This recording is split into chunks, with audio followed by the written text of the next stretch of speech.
Good afternoon, ladies and gentlemen. I always say I love people with military backgrounds. They respond. Welcome to the 133rd of these consecutive presentations of the Lexington Veterans Association. Isn't that amazing? Yeah. We're all so proud of that. I'm Linda Dixon, and on behalf of the Lex Vets, we welcome you all this afternoon. I think we have a full house. So obviously, we're interested in today's program and our speaker. We're just very happy to welcome you here. We have a few announcements first, but as always, to get our program started, please rise for the Pledge of Allegiance led by Jim Ramsey.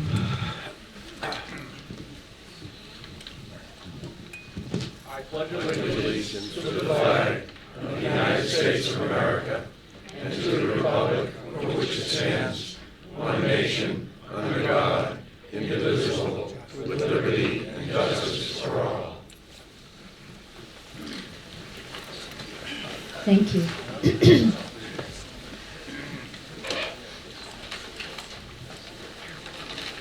So we have a few slides we want to show you of some past activity that's happened. Yep, Ed's going to put them up. They have something to do with the refreshment table.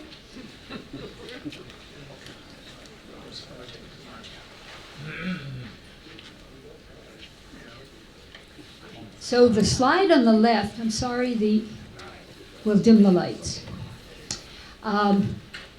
Jim Ramsey and yours truly visited Jill Adams, the manager of the Starbucks store in Lexington Center, and presented her with a certificate of appreciation for the 12 or 15 years of coffee that they have provided our meetings.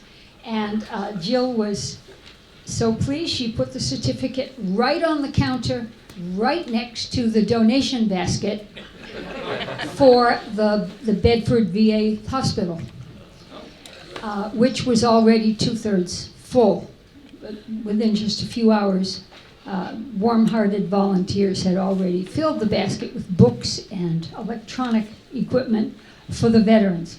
The picture on the right is at the Bedford VA hospital, where we gave the first of our presentations. We now go over there and give them, present some of our past works. And Jim Ramsey kicked the series off with his presentation of the Dong Ha Bridge. I think many of you were here for that. We had a full house, and it was extremely well received. We're now doing this once a month over at the Bedford VA. And our goal eventually is to live stream the presentations. So when we do it here, they will be receiving it at the same time. The photo is Dr. Joan Clifford, who is the director of the hospital, who presented us with a certificate of appreciation. Next slide, and we'll give you a close-up. And we put the certificate out on the table for anyone to see. It's really lovely. And Dr. Clifford, we thought she would just make a quick, quick in, quick out. She stayed for the entire talk. I mean, this woman is a busy person. And she stayed for the entire presentation. We were enormously pleased. So it was just a very successful visit.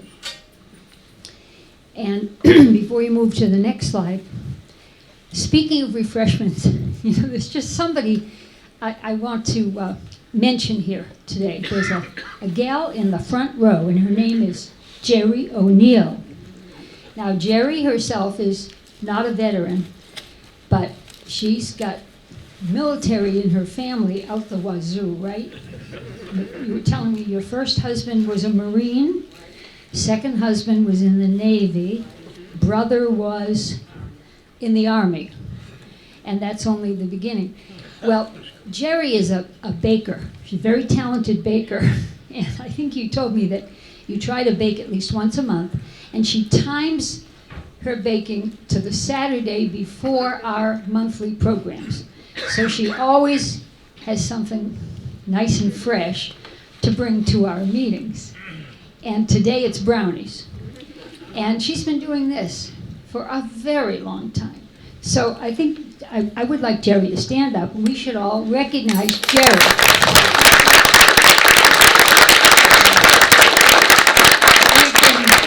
We've been eating her goodies for a long time. Thank you, Jerry. Okay, next couple of slides. Yesterday we had a really successful, wonderful Veterans Day program at Cary Hall, where I think some of you were there. Who was at Cary Hall yesterday? It was really a wonderful program. Our Grand Marshal was Pat Flynn, veteran of World War II, Korea, and Vietnam. He's the gentleman in the red sweater. His wife, Edith, standing next to Pat in this photograph, to Pat's right, was our keynote speaker. And she told stories of his military career. It was really quite inspiring. So the picture on the left is a presentation given to Pat, a vignette of 5 portraits of Pat during his military career. The picture on his right are a group of active Green Berets. Pat was one of the original Green Berets, Special Forces, way back in the early 60s. And these are active duty Green Berets from, I believe from Rhode Island, who came up to honor him on his big day. So we just wanted to show you that. Thanks, Ed.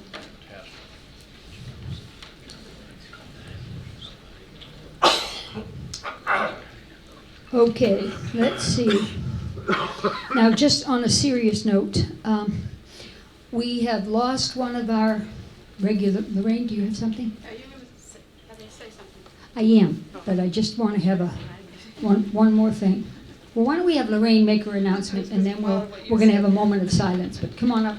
So Lorraine, chair of the Town Celebrations Committee, who was responsible for that wonderful program yesterday, just has a couple of things to say. Basically, I was just going to say that we had such a great time yesterday, and any of you that didn't make it this year, hopefully try to make it next year, because it gets better and better, and we have a lot of pride in this. We do a lot of work, and we really feel like we're making a difference, and the more people that come, the more difference we'll make. But basically what I wanted to say is we had a few programs left over from yesterday, and we had 31 students from Lexington High School do essays. We had an essay contest, and there's a booklet with all 31 essays in it. So if people want to go up and take a look at it, if you find you might have a relative or something that has an essay in there and you want to keep a book, see me, because I have some extras. And it's a great event. So, and you'll know about it next year when we publicize, but you can remember what I had to say about it, and what Linda said, and the pictures, and the whole 9 yards, and we want to fill the hall. Thank you. Thank you. One other quick item. When you check in at the desk, we always ask you, do you want to fill out one of our surveys? And this is just a very quick demographic survey that asks you what branch of the service you served in, what was your rank, where did you serve, how long did you serve, and it's extremely useful because it helps us form a profile of who the heck you are, who we are, and it's incredibly useful for us. Well, the survey is on 2 pages, but what we find is some people who fill it out only fill the first page. They don't turn it over and fill the back page, and the back page is where you put your name. So it's extremely helpful, but if we don't have your name, we can't match it up to your other information. So for instance, and I think this is from the last time we met, If somebody is here today who served in the Navy 1967 to 71 in Japan and the South China Sea as a lieutenant, if that rings a bell, come see us afterwards and tell us who you are. Jerry, I'll ask you to take that. And then somebody served in the Army, 1959, and then spent 7 years in the reserves. That's all we know about you. But we sure would like to know a little more about you. It's really helpful, and if anybody would, is interested in filling out these surveys, if you haven't, they're painless, but they're extremely helpful. So we appreciate your help. Thank you. All right, one final thing. We have we've lost a member who was a regular attendee here, Bob Benjaminson. Don't know how many of you knew Bob, but Bob died on October 23. He served in the U.S. Army from 1954 to 1957. He was a veteran of the Korean War. May we just observe a moment of silence to honor Bob's memory.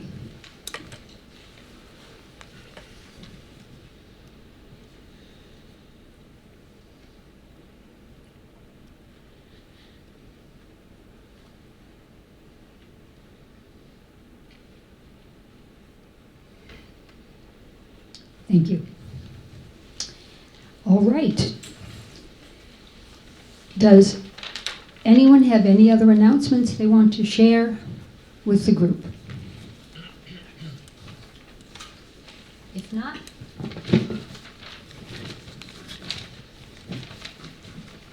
it's now my pleasure to introduce our speaker. And Ed. Oh my gosh, thank you. Thank you. No matter how much we prepare, we can still mess up. We do have one more person to introduce. He's no stranger to us. This is Terry Samaras. Terry's the executive producer of Lex Media, without whom we could not film all these programs.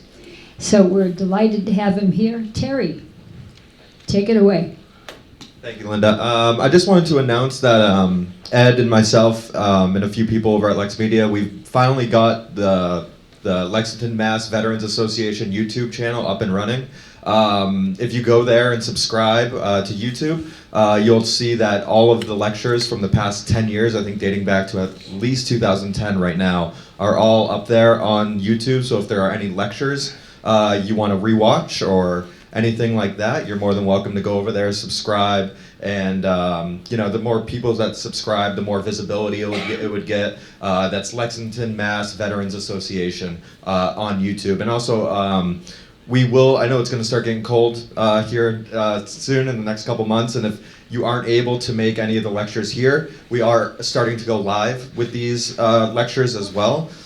So if you go to lexmedia.org and go to Stream Live, I actually have up a stream right now. You can see Linda there. It's about a minute or two delay, but you could start watching these from home on the second Monday. Is that the second Monday of each month? I just wanted to let you guys know that, and thank you. We're now going live? We are now going live. We are live right now, so you can wave if you want. Just with the YouTube, we still just need to, all the programs are up there, but we just need to start doing a little bit more editing with the names and stuff like that. But they are all up there, and they are labeled, but it's a little out of whack a little bit, but a little bit of a day or two of indexing it will make it a little bit more easy. But they are all there, so thank you. I just want to let you guys know that. Fantastic.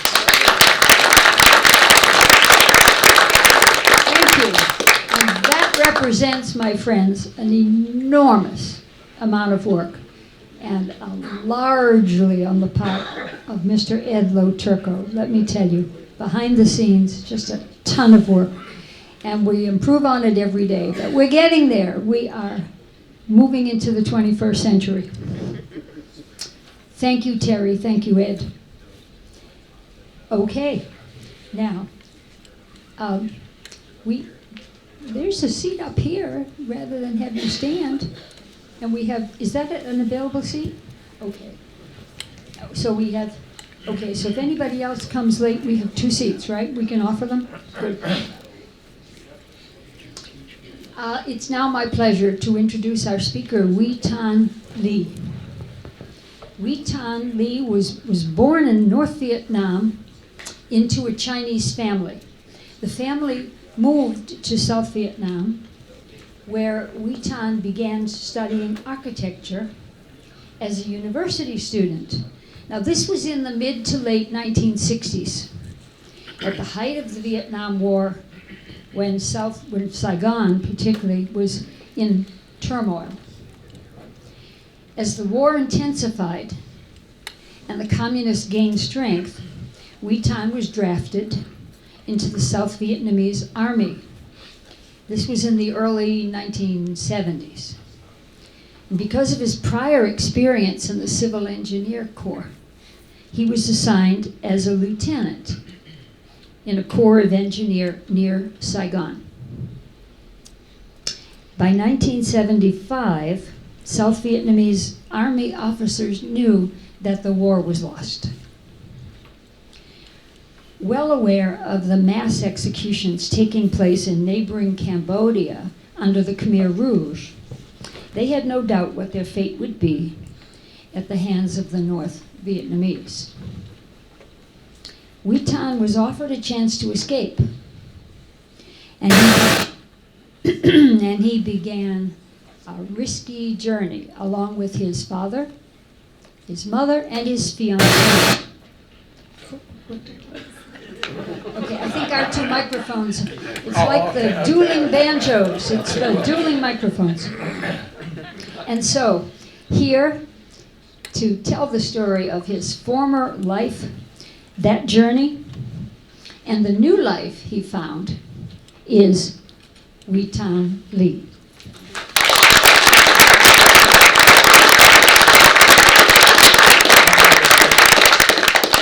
Thank you all for being here today to share my experience from Vietnam. First of all, in the last 30 minutes, have you noticed the music that were favorites of the U.S. servicemen back in Vietnam during that time? We were always... Can you speak louder? Yeah, the microphone's not working. Okay. Can you hear now? No. Yeah. Can you hear me from the back? No. Feel? No. Okay. Is it better now? Yes. Okay.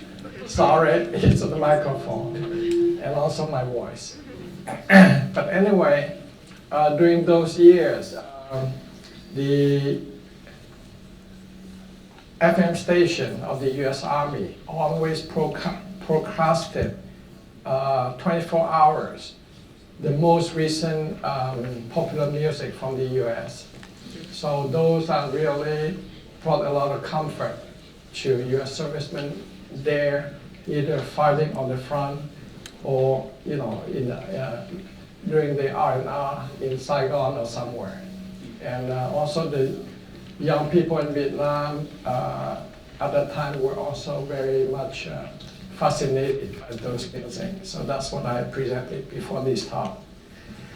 But to begin, I'm Lieutant Lee, and my family was evacuated from Vietnam to the US just 1 week before the fall of Saigon in April 1975.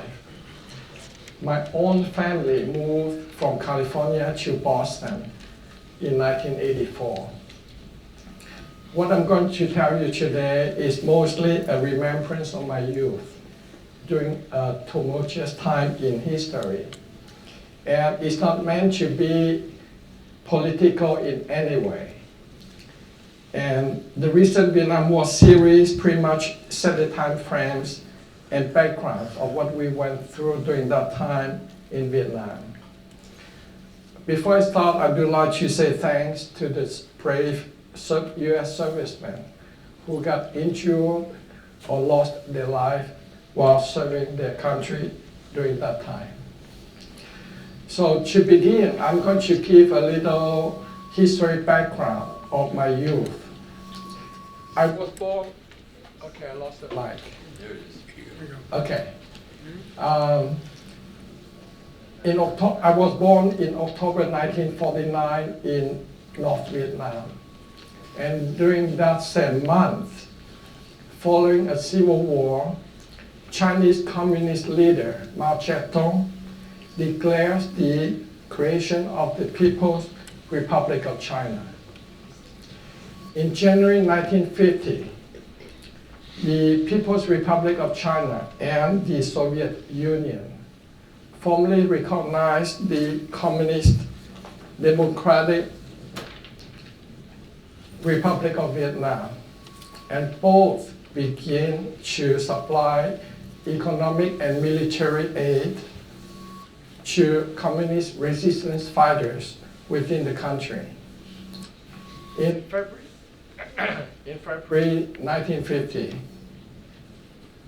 assisted by the Soviet Union and the newly communist China, the Viet Minh stepped up their offensive against French outposts in Vietnam. In June 1950, the United States, identifying the Viet Minh as a communist threat, steps up military assistance to France for the operations against the Viet Minh. So a lot of these are very brief summary of the major historic events that happened during my youth. And you can, given Vietnam being such a small country compared to the US, you can imagine the suffering many people endured during that time. And then in March, between March and May 1954,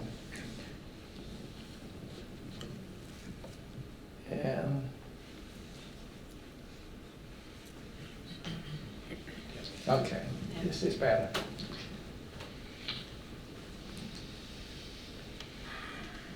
Between March and May 1954, the French troops are humiliated in defeat by the Viet Minh forces at Dien Bien Phu. I believe most of you who even have been familiar with the Vietnam War, but you have at least heard of the Dien Bien Phu. The defeat solidifies the end of French rule in Indochina. In April 1954, in a speech, US President Dwight Eisenhower says the fall of French Indochina to communists could create a domino effect in Southeast Asia. By that, the concern was if Vietnam falls to the communists, then other adjacent countries like Cambodia, Laos would follow the same.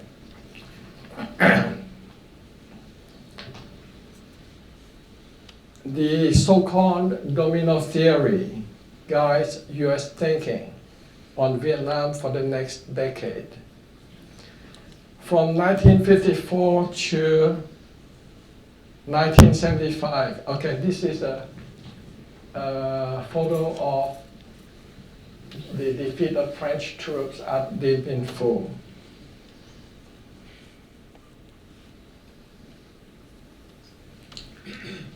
From 1954 to 1975, after its defeat at Dien Bien Phu, a defeated France was forced to leave Vietnam. France signed an independence treaty agreement with the victorious North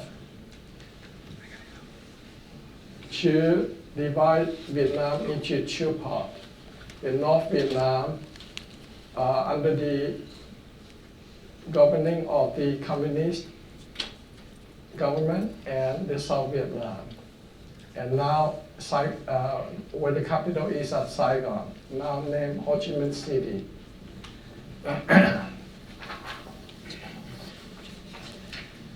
South Vietnam has been effectively independent since May 1954, after the French left.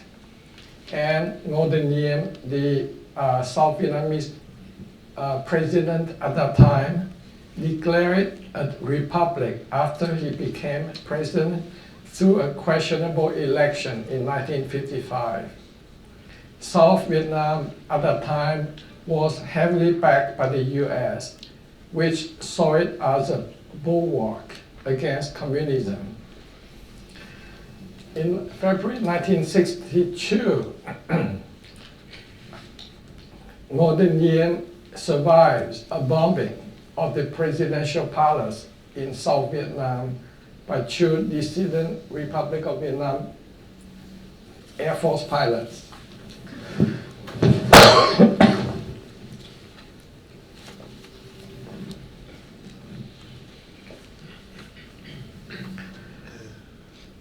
As Diem's extreme favoritism towards South Vietnamese Catholic minority alienates him from most of the South Vietnamese population, including the Vietnamese Buddhists.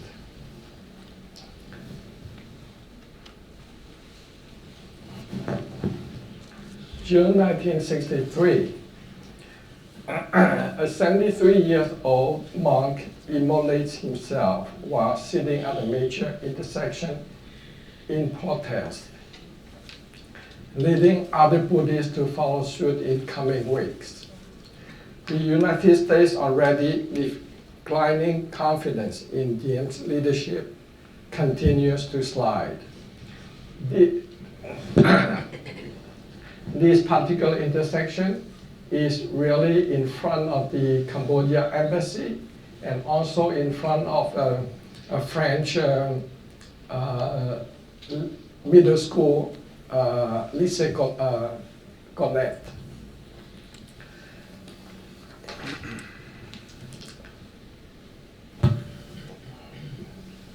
In November 2nd, 1963,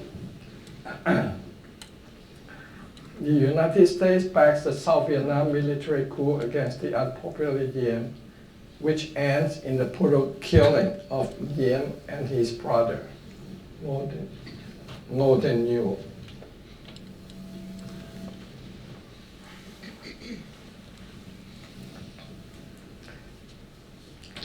Between 1963 and 1965, in a short duration of 2 years, 12 different governments take the lead in South Vietnam as military coups replace one government after the other. So you can imagine 12 governments in 2 years. It's like what the life of people were during that time.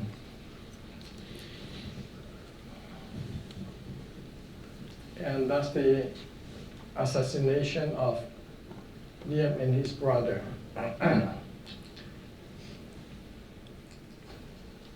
In November 2nd, 1963, the US backs the South Vietnam military coup against the unpopular Diem, which ends in the brutal killing of Diem and his brother, Ngo Dinh Diem. In November 22nd, 1963, just within the same month of November, US President Kennedy is assassinated in Dallas. Lyndon B. Johnson becomes president.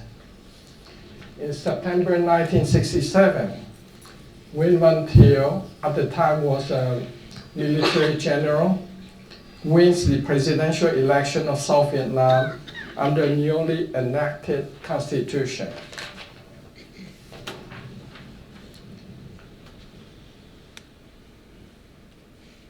In January 1968, the Tet Offensive, Tet in Vietnamese means the Chinese or Vietnamese New Year, which is a little different than the New Year like January 1st that we have. The Tet Offensive begins encompassing a combined assault of Vietnamese and North Vietnamese armies.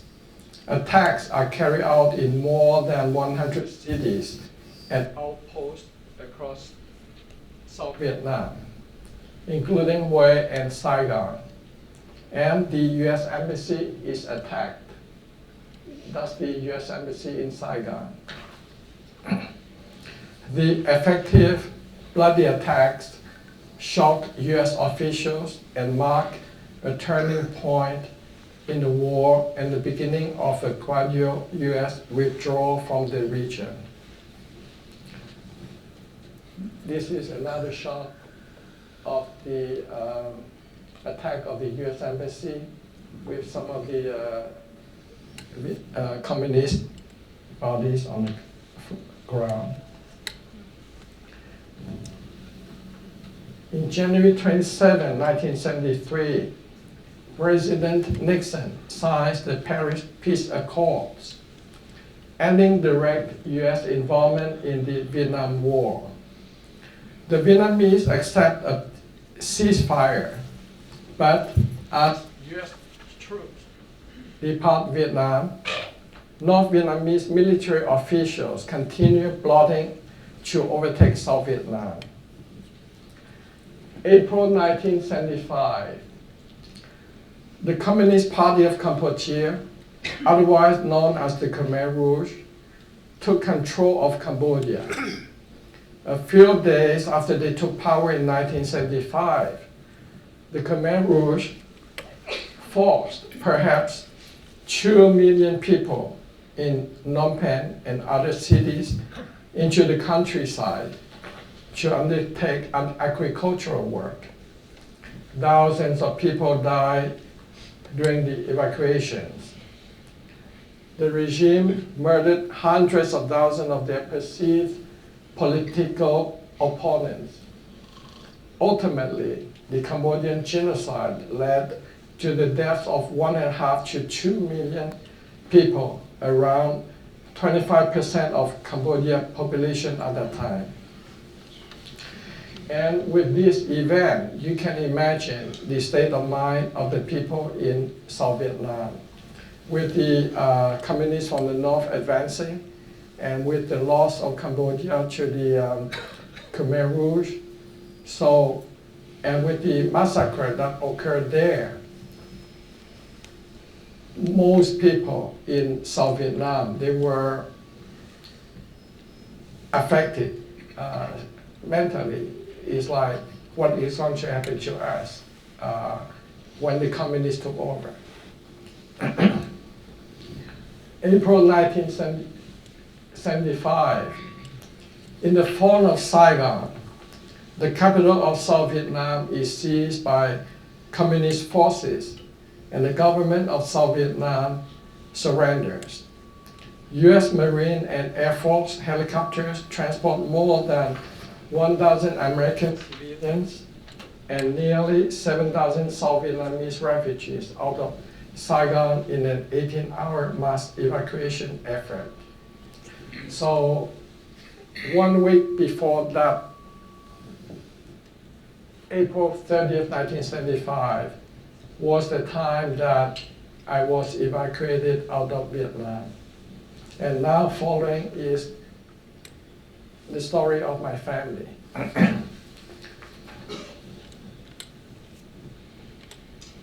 And this is a map of Vietnam, as you can see. These were the, some of these were the Ho Chi Minh Trail, where the North Vietnamese soldier infiltrated and attacked the south. And some of these are the U.S. Navy providing support to the South Vietnamese Army.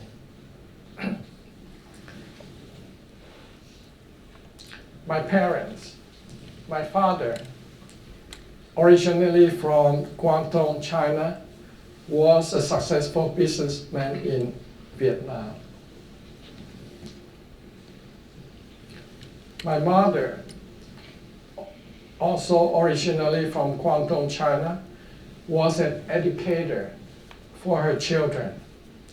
Her continuous efforts to provide better education and to plan for the future of her children motivated us to focus on our studies and to succeed in our career.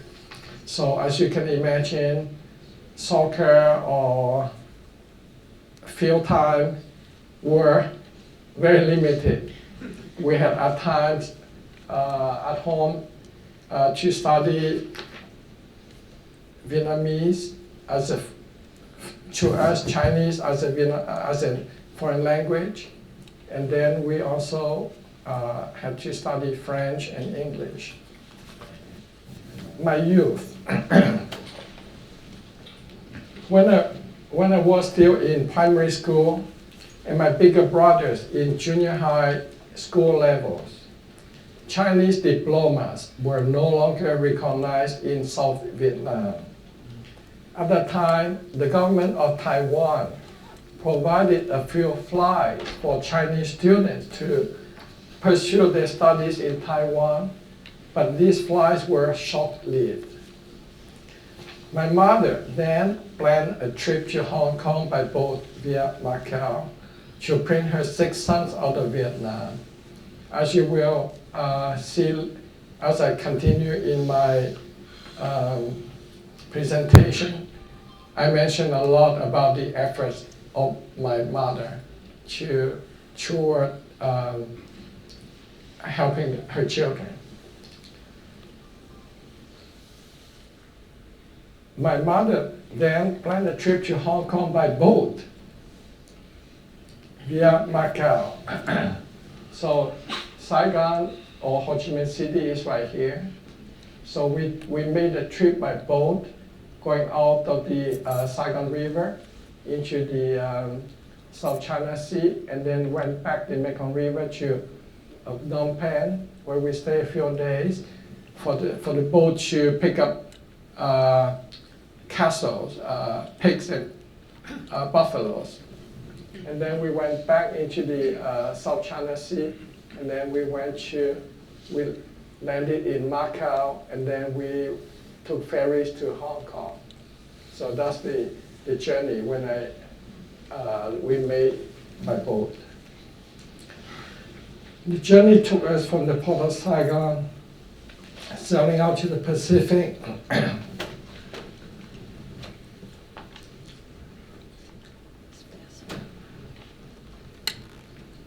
Cambodia to pick up livestock, then back out to the Pacific Ocean toward Macau. During our stop in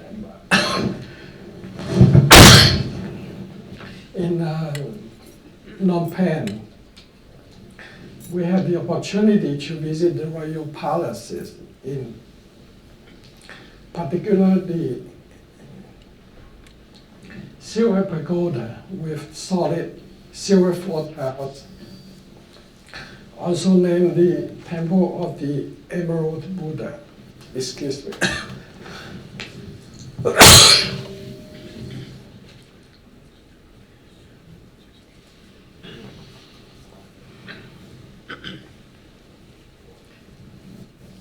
In Hong Kong,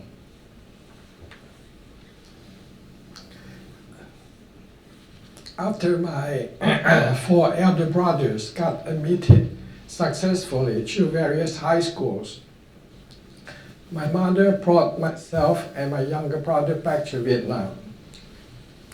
As to my 4 elder brothers, after graduating from high schools in Hong Kong, they came to the US for college level studies. 2 brothers graduated from MIT in engineering, 1 from Stanford in medicine, and 1 from the University of California in Berkeley. They established themselves in the US and became citizens. By 1975, with the deterioration of the Vietnam War, my brothers in the US applied and obtained immigration visas for my parents, myself, and my younger sister. So, as to my younger brother and myself, once back to Saigon from Hong Kong, we returned to attending Chinese schools. The summer I finished 5th grade, our mother decided to send me and my younger brothers to study French. And as you can see, there are significant differences between Chinese characters and French and English alphabets. So, for children who were brought up in Chinese education, learning Chinese, which have characters, can you see from here? Like this. And then we got to pick up, alphabets. Now, this letter means daughter in Chinese, and this character by itself means son. But notice when you combine the two, the daughter and the son, that means good. And I think it's a pretty universal statement for every family anywhere in the world. So as we restarted our studies from 1st grade at the French high school, we also took tutoring lessons in the afternoon from an Indian manager working for my father. I had since then succeeded in skipping a few classes up to catch up, and that was roughly around 1960. And also to make a little interruption, this gentleman here was attending the same French high school during the time we switched from Chinese to Vietnamese. And I believe he and his brother did the same at the time, from a Chinese school to a French private school. So again, it's a blessing that after all the things we went through, we are able to be here so close together today.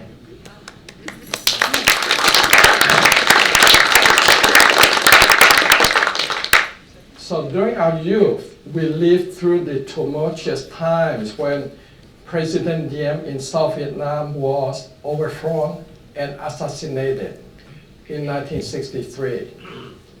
When the US troops landed in Da Nang, Vietnam in 1965, we witnessed the attacks of the communists in Saigon and to the US Embassy in 1968.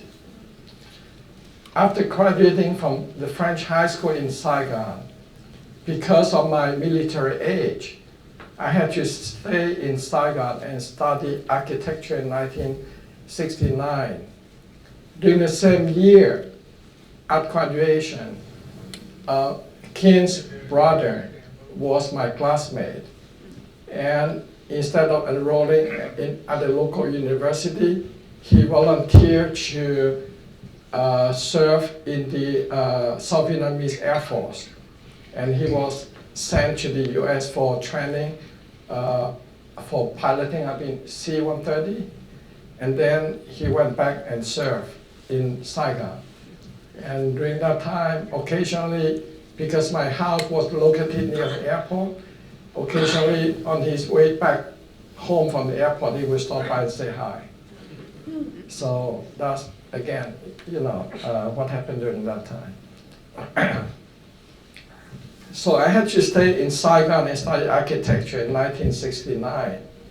As to my younger brothers, they were able to come to the US and continue their studies after high school. By 1973, after the Paris Peace Accords, the US stopped their involvement in active fighting duties. And I was drafted into the South Vietnamese Army. And that was me, and that was my niece, the daughter of my brother. And that was in the training camp. And this is my name. And you can notice that at the time we were, the US provided good, rifles to the, I think those were the M16 at the time, maybe the first version of it. Because of my background in architecture, I was assigned to the Civil Engineer Corps and transferred to serve in Central Vietnam. Around the end of 1974, I was transferred back to serve at Long Binh Base, about 40 kilometers from Saigon, now Ho Chi Minh City. In 1975, the war was getting worse and the front lines was moving southwards to close to the capital, Saigon. Now, my journey from Vietnam.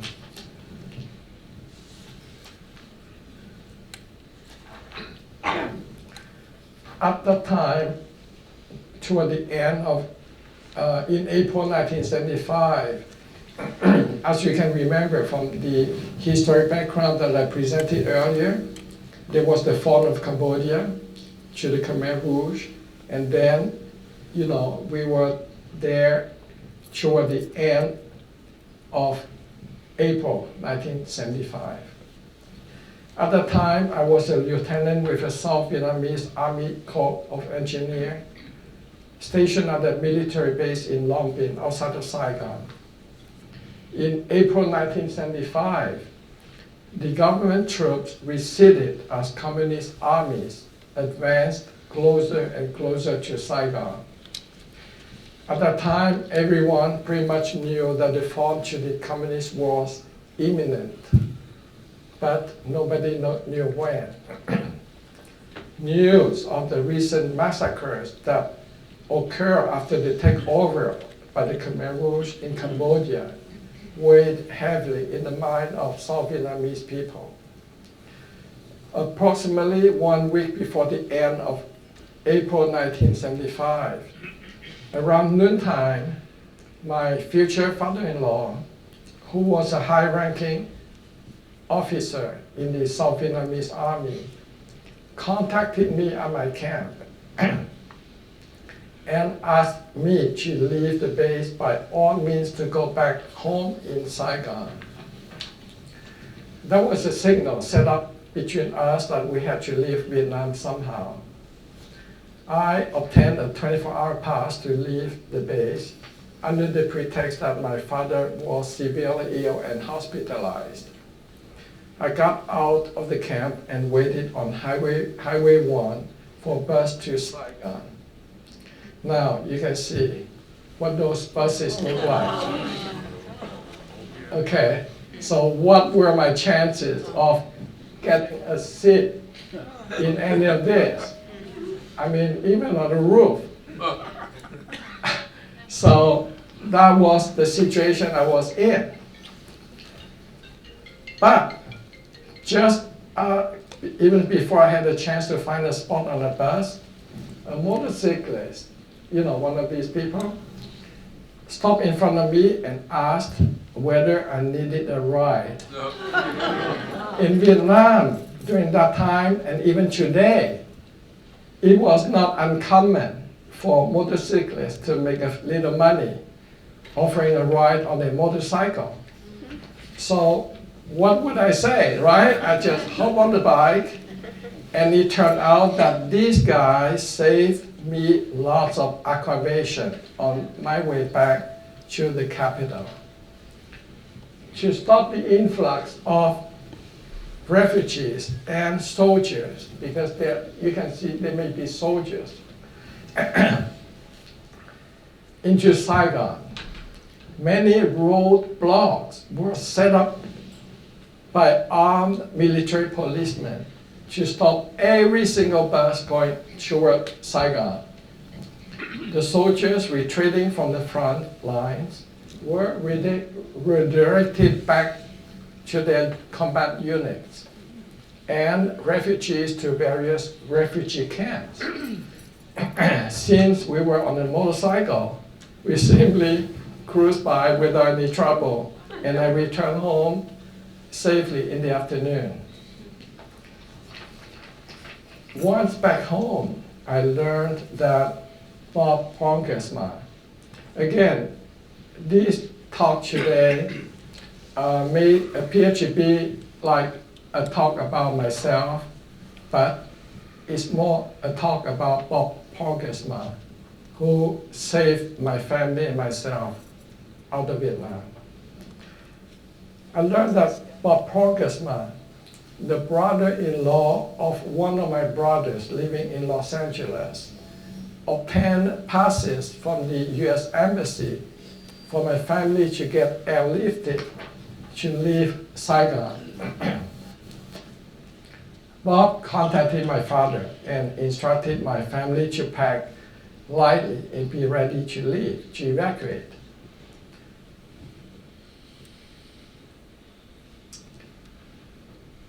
We learned later, after we all arrived safely to Los Angeles, that Bob was a former US pilot who flew clandestine missions for the CIA to drop food and equipment to French troops that were under siege for 57 days during the Battle of Dien Bien Phu in 1954. So you see the history background I provided, and they are somewhat connected, and that's what Bob was doing during that war. Now, I'm not from the U.S. military, service, and I cannot tell what uniform Bob was wearing in that photo. Can somebody clarify that? They look at the hat and they look at the uniform. I don't know whether it's from the Navy. Navy is white, right? No, it's Navy. Looks like Navy. Looks like Navy? Winter uniform for the U.S. Navy. Is it? Yes, I have one of those. Okay. Good. That clarifies one of my questions. And then this is Bob Porgesma in front of his C-119. And his nickname is Dutch. And he named his aircraft Dutchy. And now that's Bob at the pilot seat. And now, I don't know whether you're able to read the text behind this photo. Bob was in front of a damaged aircraft by one of his other pilots. One of our C-119s with flight damage just behind co-pilot seat. This burst injured Paul Holden in his right arm and side. My aircraft dropped behind 536, which is this one, with only slight damage to the tail section.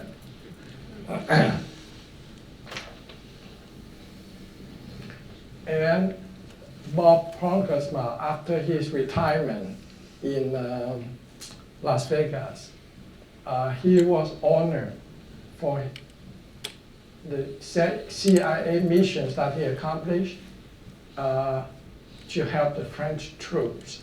So this is a letter this is an article published in a newsletter about Bob. I don't know whether you can read, but Bob was not talkative about his missions. And after 51 years later, he still chooses to let others tell his story, which on Thursday the French government recognized with its highest military and civilian honor. Is he still alive? Is he still alive? No, he passed away a few years back. But his wife is still alive living in Los Angeles. And that's his, I don't know whether you can see from there. That's the French Legion of Honor Medal offered to Bob Porgesma. He did not even show up to accept his medal. That's Bob. But he went through saving my family out of Vietnam. So So anyway, when Bob called, my father immediately thought of Anne, my fiancée at that time, and requested that Bob also put her name on the evacuation list, which he did. However, when Bob came the next day to pick up my family, he told me that I had to stay behind because he could not evacuate anyone in the Vietnamese military, which makes sense. So, however, he asked me to spend the night at home and to wait for his instructions the next morning. He then took my parents, my sister, my fiancée in a van to the airport. I spent the night at home, which was located on the main route leading to the airport. Our helpers were all in tears and were also packing to go back to their home.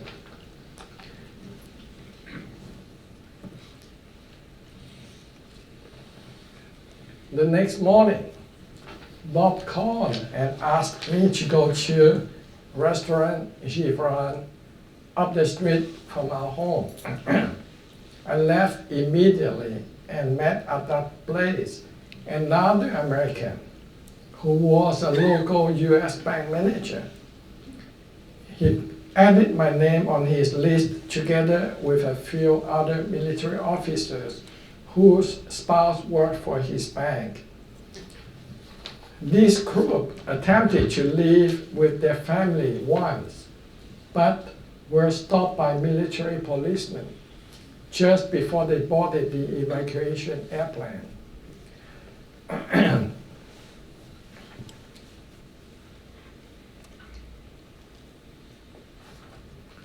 So now, nowadays, anything we do is computerized. And the list you have is a computer type list of names. But at that time, a list is a handwritten list. So for somehow the US bank manager, he got a list from the US embassy with the names of his people on the list. And when I show up, he simply asked my name and then just handwritten my name at the bottom of the list.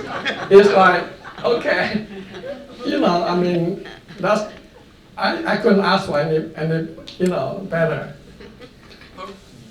So our van headed toward Tanzania airport.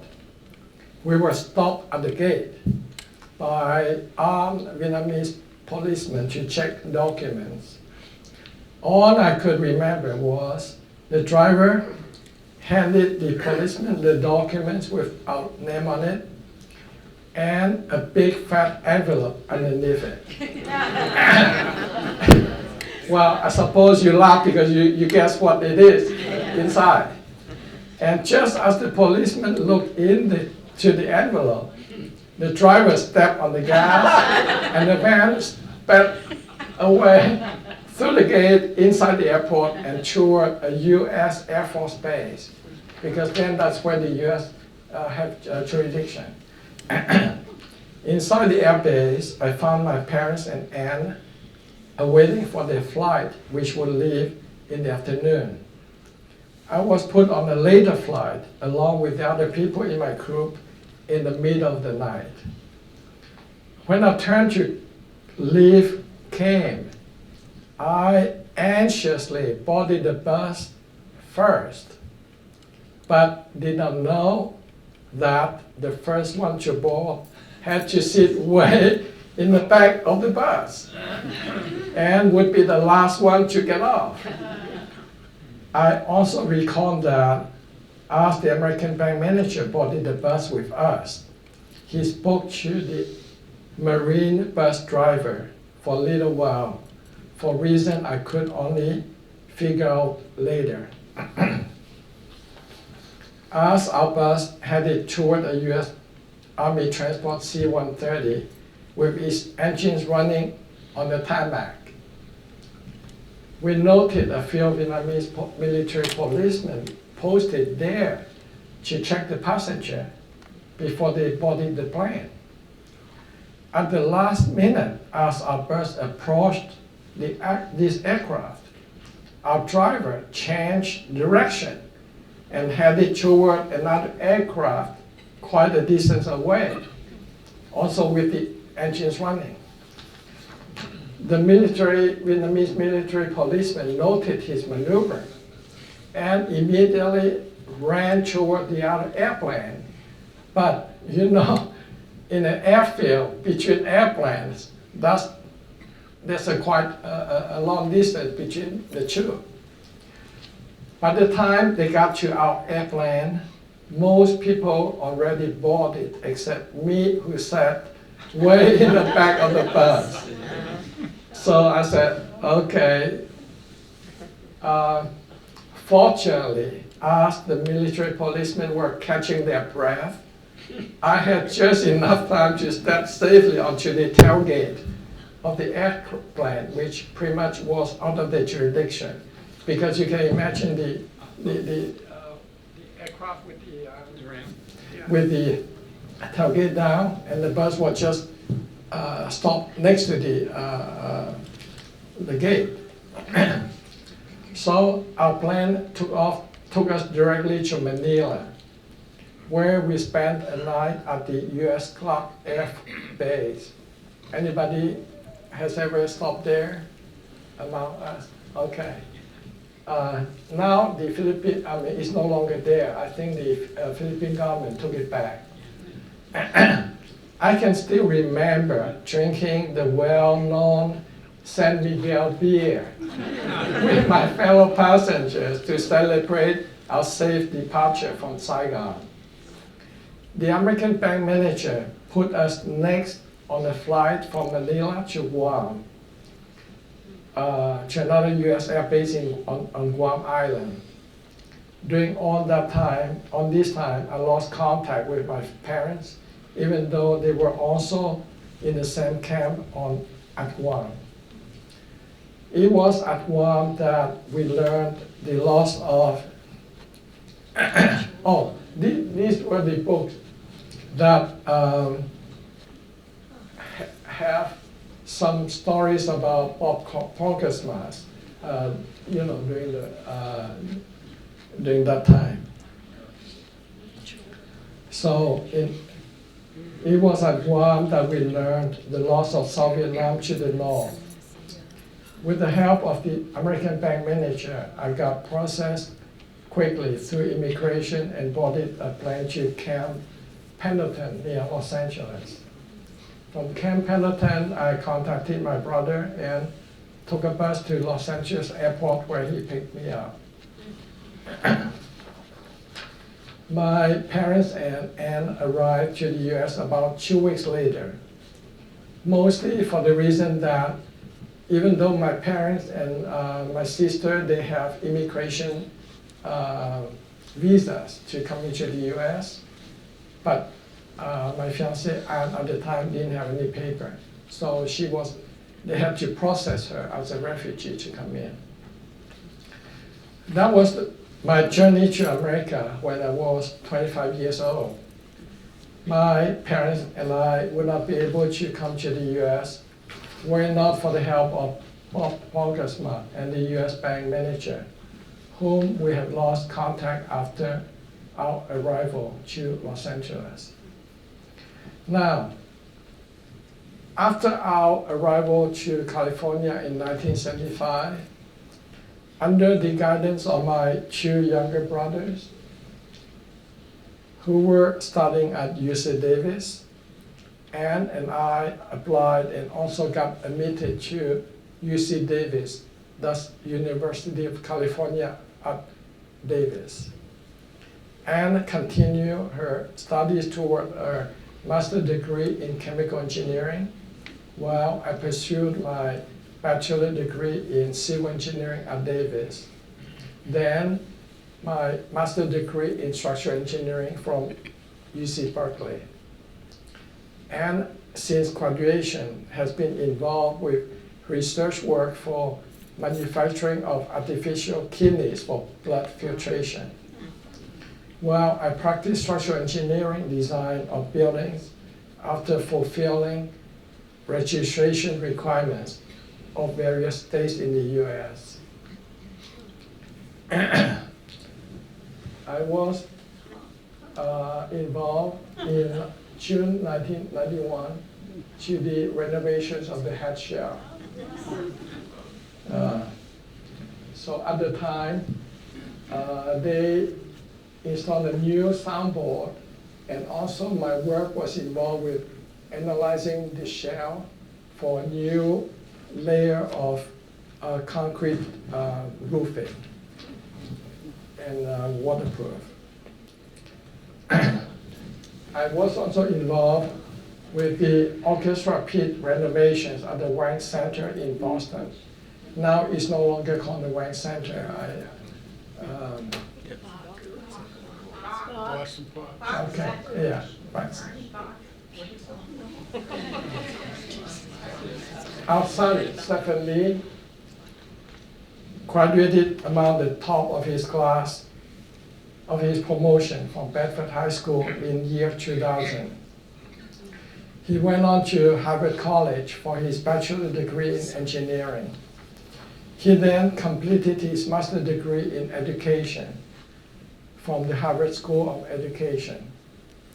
After 10 years teaching in the Boston area, he brought his young family to Singapore in 2015 to work as the high school deputy principal of the Singapore American School.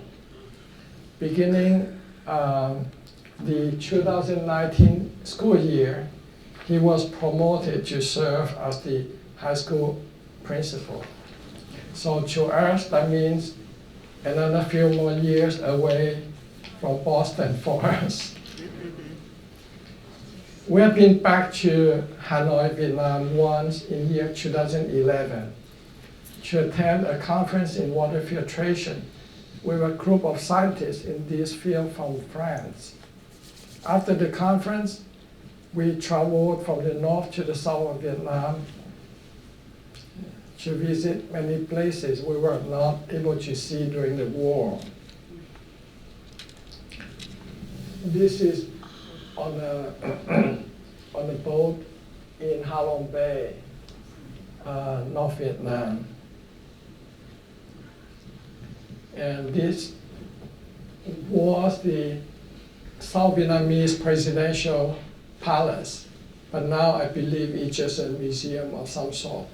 And you can still see the bomb that one of the pilot dropped into that place.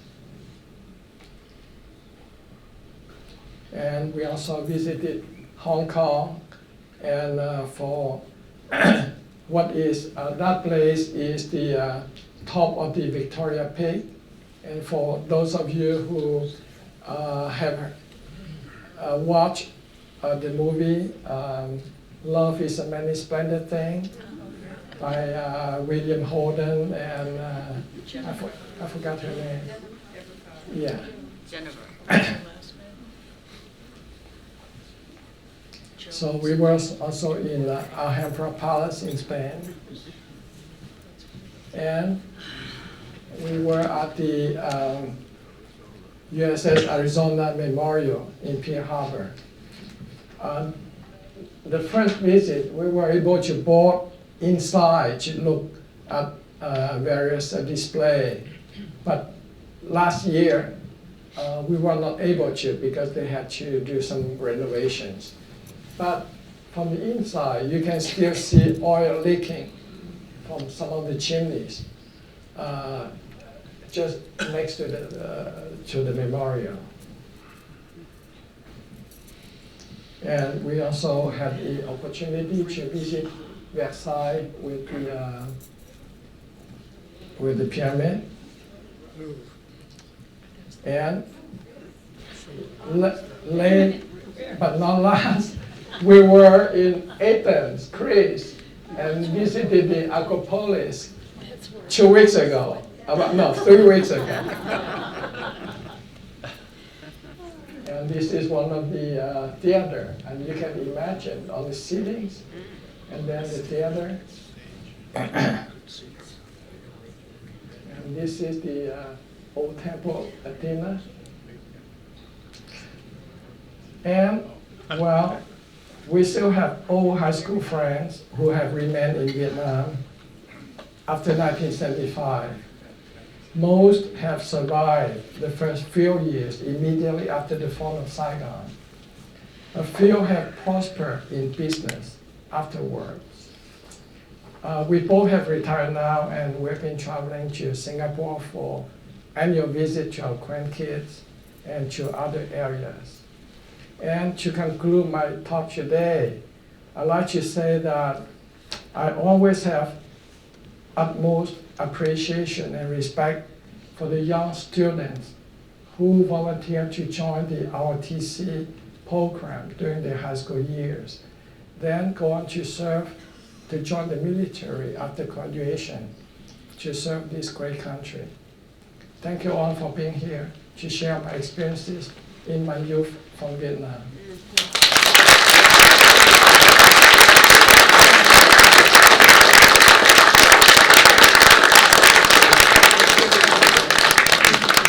Happy to entertain your questions. We need you to speak into the mic, please.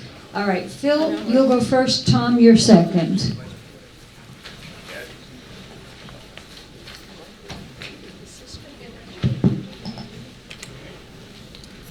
Lieutant, thank you for a super presentation. And thank you for coming to the United States. If you had remained in Vietnam, what do you think would have happened to you? And the question about your present wife and your fiancé at the time, her parents, what happened? Well, after April, after the communists took over South Vietnam, people in the military who were not able to leave, they were sent to re-education camp. And my father-in-law, whom I mentioned during part of my presentation, he was a high-ranking Vietnamese officer, and he was in political sciences, warfare. So he was sent to a re-education camp for over 13 years or so after 1975. But again, he survived, and after his release, and after we became US citizens, we were able to apply for them to come join us in the US. So they had at least some peaceful old age years in the US. Next question. Yes, may I ask, can you tell us more about your service as an ARVN officer? For example, were you in battles? And if so, the result? If not, what other jobs did you do as an ARVN officer? Yeah, well, when I was in the, if you remember, I was in the Civil Engineer Corps. And within that division, they have two units. One is the combat unit, and one is the construction unit. I was assigned to the construction unit, whose responsibility was mostly to repair bridges that was sabotaged by the North Vietnamese people, and then also to do road repairs after, again, a similar situation. But we were also in charge of enlarging some, I believe, Highway 1 to allow the good communication for the army trucks. So again, in a way, because of my training as in architecture, I was automatically assigned to that unit after military school. More questions? Sir. Thank you. 2 years ago on PBS, there was a series on Vietnam War done by Mr. Ken Burns. I wonder if you got a chance to see it and what is your thinking about that series. Well, I watched I believe, to my recollection, the entire series. And again, those were, what should I say, videos of the actual happenings in the field. And again, just in military or in civil areas, mistakes could be made. And I believe from one of those series, they were, the U.S. Got misinformation about the concentration, the number of communist army, the size, and then they went to attack, and then they also got trapped because of the rice fields. So that's what I can say. Again, because I was not personally involved in combat units, but that's all I can know from the news. Just a minute. This lady, and then Jim, you'll be after that. You mentioned your brother's going to school. Was your sister sent to school also? You mean younger? Yes. Well, my younger sister came to the U.S. with me. Right. And then, unfortunately, a few years later, she got diagnosed with a brain tumor. And we lost her a few years later. Oh, that's terrible. Yeah, and she's the only daughter my mom had. I noticed that. So, Are your brothers alive now? I have a total of, out of the two mothers, we have 12 siblings. And two older sisters from our first mom. They're still alive, one in Hong Kong, one in Singapore. And the two elder brothers from my first mom, they passed away. On my mother's side, I have lost the brother who is the brother-in-law of Bob Poggesma and his wife. Again, out of cancer. And also I lost another brother in Los Angeles from another brain tumor. So things happen. Yes, they do. But we just do our best to move on. Jim, go. So you told us about the Khmer Rouge killings in Cambodia. Yes. And the fear about that in South Vietnam. Yes. It doesn't sound like that took place to that extent, or you talked about the re-education, but was in fact there? No, you're right, in the sense that after the North Vietnamese Army took over the South, there was no mass killing as what happened in Cambodia. But at that time, seeing what you saw in Cambodia, and seeing the communists from the north coming, Sure. Psychologically, what do you do? Now, one thing I have just mentioned is that my family, we came from North Vietnam to the south when the communists took over the north. And many people, Vietnamese people from the north who immigrated to the south, they reacted quicker in leaving Saigon than the people who grew up and have always been in the South, because they didn't have the experience. So like a family of one of my close friends from the School of Architecture, the minute they heard about losing the war, the whole family, they packed, locked up the house, and they went to the docks, and they just got on whatever boat that would take them and leave. they don't know where they're going, but they left. So, and then also a friend of mine, he has a brother studying in the US, and himself, again, he wasn't from the North and didn't have the evacuation experience, but at the time he was just on his motorcycle. He saw people going to the dock, he went to the dock, he saw people getting up on the ship, he dropped his motorcycle, went on the ship, and he arrived to the US. And we went to school together at UC Davis, and we met him there. So, Well, I'm sure that even though the treatment was not as harsh as it was in Cambodia, I'm sure it was still very bad with the re-education camps and all that. So yeah, it must have been very, very tough for those who had to stay. that's very true. Again, first of all, my brother-in-law, who served, I think, just a short 5 years, he told us that they had to work in the field every day, and once they catch a frog, they eat it.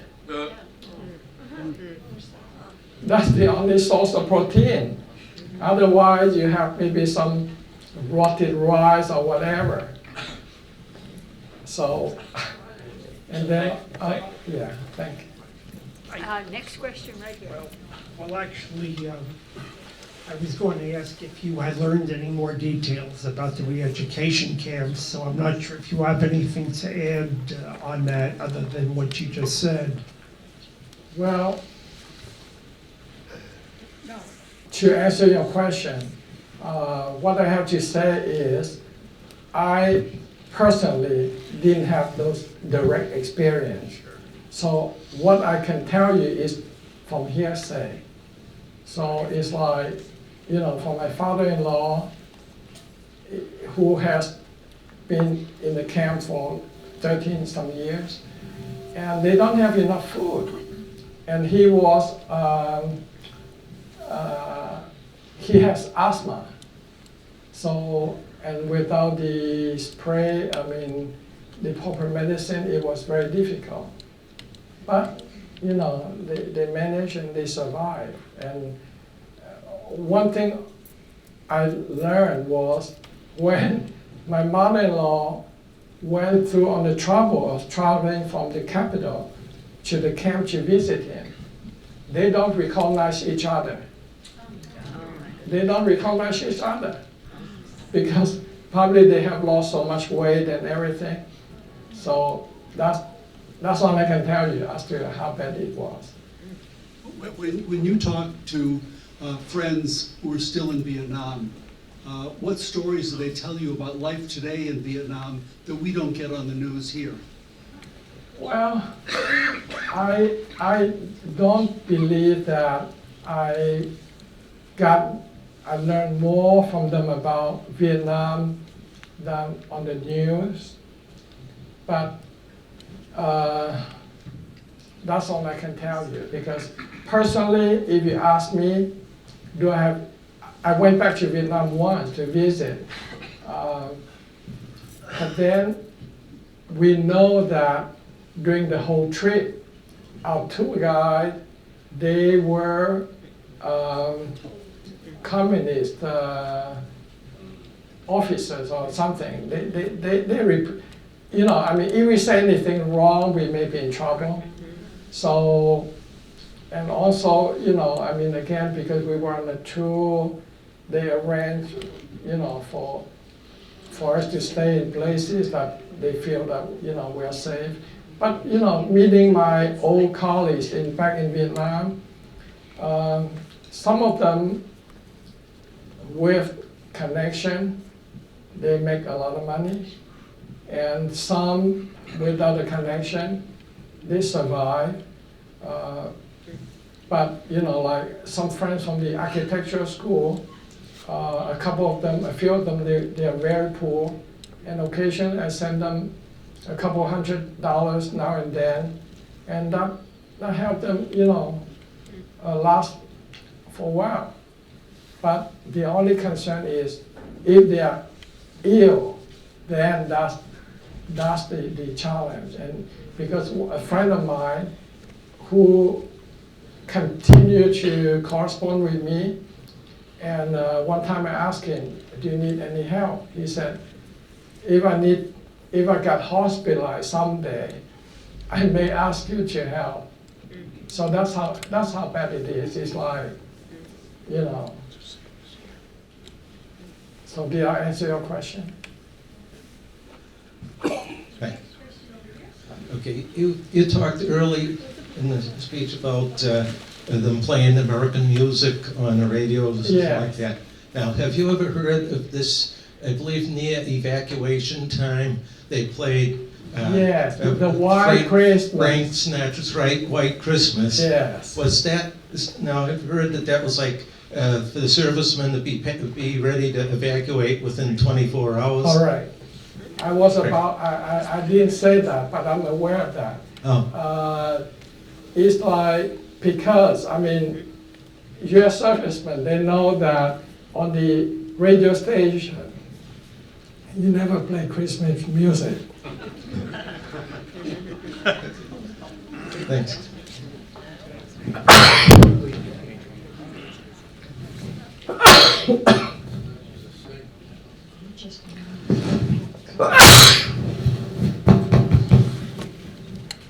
Okay, we have time for a couple of more questions.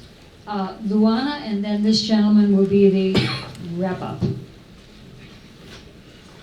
I hope you will speak, do you speak to kids in high schools and colleges? Because I hope you will do that. I think it would be very valuable for them to learn about your experience. And Well, I haven't had the opportunity, but I'll be happy to. Yeah. I don't have a question, but I'd like to add some of the fact about a couple of questions that you had earlier. Over the last many years, I've done a lot of research on Vietnam. I'm producing a documentary on Vietnam War from the experience of South Vietnamese. But your question earlier regarding if there was a bloodbath in South Vietnam, similar to in Cambodia, there was a big bloodbath. With the Aurora Foundation and the Wall Street Journal did a study in the mid-80s, and they concluded that there were 65,000 South Vietnamese officers who were executed within the first 6 months of the fall of the war. 65,000, not a million like in Cambodia. And also regarding the re-education internees, the new government put about 1.2 million South Vietnamese men and women, writer, religious leader into those camps. And there were about 125,000 died inside the camp, and many more died after they were released. They had a policy at that time that if you almost die, they will release you so you can die at home. And they also looked where they were very humane. Thank you. Thank you. Let us give a warm thank you to our speaker.